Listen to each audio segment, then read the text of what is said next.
Shalom, salam semangat Omah Sate Pak D. Klamut. Bapak Ibu Saudara yang terkasih di dalam Kristus, saat teduh pagi hari ini diberi judul Tetap Setia di Jalan Tuhan.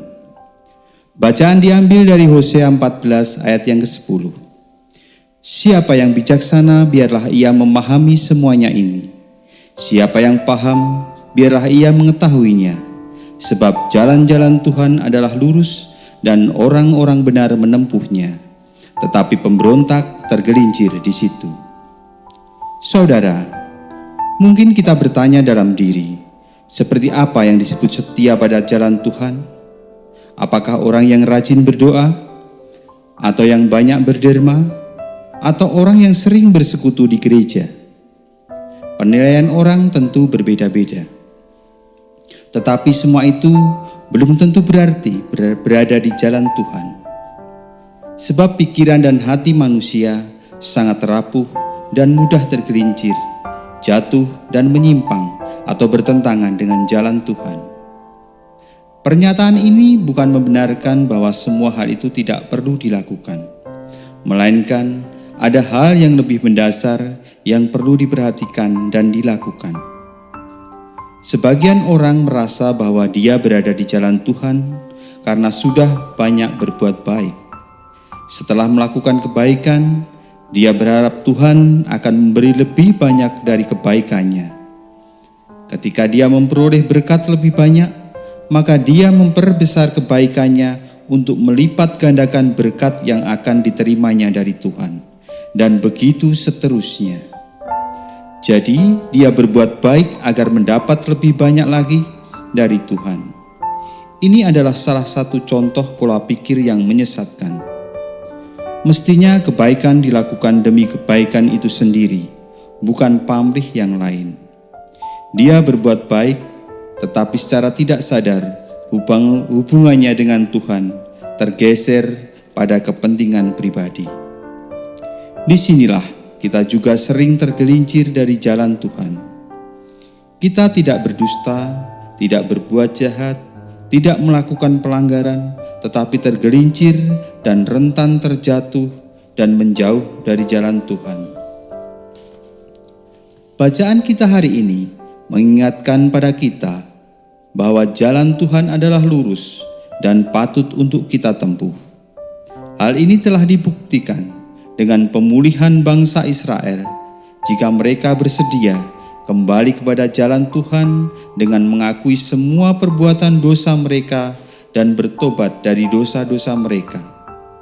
Pemulihan kita dari kejatuhan dalam dosa sama dengan bangsa Israel yang sangat dikasihani oleh Allah.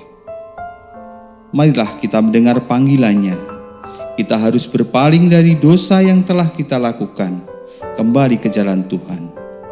Kita mudah tergelincir, karena itu kita perlu untuk mengakui kesalahan dan dosa serta kerapuhan itu, bertobat dan terus menjaga hidup kita di jalan Tuhan, menjaga hidup sebagaimana dikehendaki Tuhan, menjalin relasi dengan Tuhan secara tulus dalam doa, pembacaan firman, bersekutu, melayani, dan berbuat baik karena rasa syukur telah diberkati dan diselamatkan oleh Tuhan, bukan pamrih agar diberkati lebih banyak dan bukan agar diselamatkan.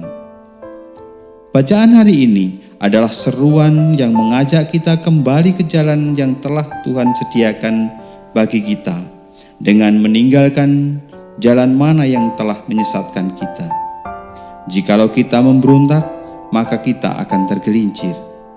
Kita diingatkan untuk selalu setia dengan panggilannya, menelusuri jalan-jalan Tuhan yang lurus, sebab di jalan Tuhan ada kedamaian, kemenangan menuju kehidupan kekal.